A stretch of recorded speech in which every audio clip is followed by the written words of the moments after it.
Hello students, आज मैं आपको नवदशः पाठः गुरुदक्षिणा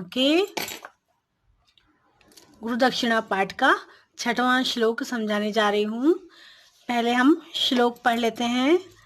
निर्बंध संजात रुषा अर्थ कार्श्य म चिन्तयित्वा गुरुणा अह मुक्तः वित्तस्य विद्या परिश्रया मे कोटिश्च तस्रो दश चाहरीति। तो स्टूडेंट्स, पहले हम इस श्लोक का अन्वय देख लेते हैं। अन्वय है निर्बंध संजात रुषा गुरुणा अर्थ कार्श्यम अचिन्तयित्वा अहम वित्तस्य चतस्रः दश च कोटिः मे आहर इति विद्या परिसंख्यया उक्तः।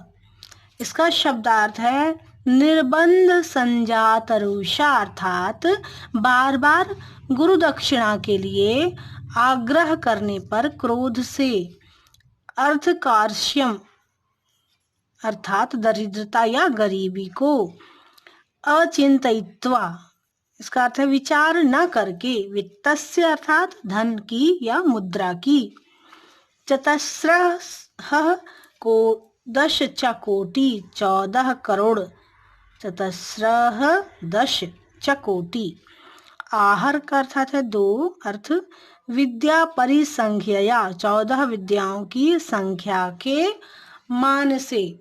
अब हम इसका अर्थ देख लेते हैं।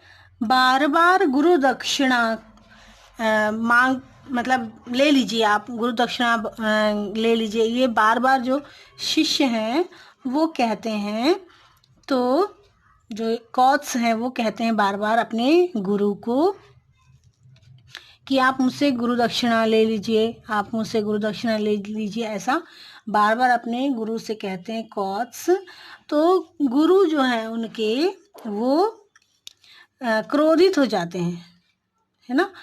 तो फिर जब वो क्रोधित हो जाते हैं तो कहते हैं कि ठीक है, तो तुम मुझे 14 करोड़ मुद्राएं दे दो, जितनी मैंने तुमको विद्या सिखाई है 14 प्रकार की, उस संख्या के मान से, उस संख्या जो 14 विद्याएं मैंने सिखाई है उसके बदले तो मुझे 14 करोड़ मुद्राएं दे दो। तो ऐसी 14 विद्याएं कौन कौन सी थी? छंद, कल्प, ज्योतिष, निरुक्त, शिक्षा, व्याकरण और इन अंगों के सहित ऋग्वेद, यजुर्वेद, सामवेद, अथर्ववेद, ये 4 वेद और मीमांसा, न्याय, धर्मशास्त्र और पुराण। तो इतनी सारी विद्याएं गुरु ने उन्हें सिखाई थी। तो फिर जब वो जानते थे कि मेरे शिष्य के पास इतना धन नहीं है और उसकी सेवा से ही वे बहुत प्रसन्न थे, परंतु शिष्य के बार बार आग्रह करने पर कि आप मुझसे क्या गुरु दक्षिणा चाहते हैं, या वह बार बार पूछते हैं वो शिष्य कौत्स, तो उन्हें क्रोध आ जाता और फिर कहते ठीक है, अगर तुम्हें देना ही है तो तुम 14 करोड़ मुद्राएं मुझे दे दो। तो इसके आगे का श्लोक अब हम पढ़ते हैं।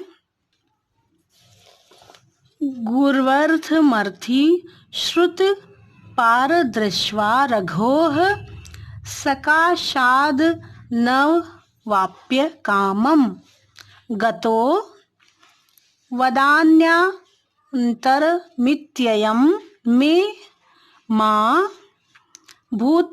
भूतपरिवादन वावतारः। इसका अन्वय हम देख लेते हैं। इसका अन्वय है श्रुत पारदृश्वा गुरुवर्थम अर्थी रघोः सकाशात् कामम अनवाप्य वदान्यांतरम गतः इति अयम में परिवादन वावतारः मा भूत। इसका शब्दार्थ है श्रुत पारदृश्वा शास्त्रों में पारंगत, गुरुवर्थम अर्थात गुरु के लिए, अर्थी अर्थात गुरु दक्षिणा याचक, फिर है सकाशात अर्थात पास से, कामम अर्थात मनोरथ को, अनवाप्य अर्थात पूर्ण न होने पर, वादान्यांतरम अर्थात अधिक दान देने वाले दूसरे दानी के पास, परिवादन वावतार अर्थात निंदा का नया अवतार।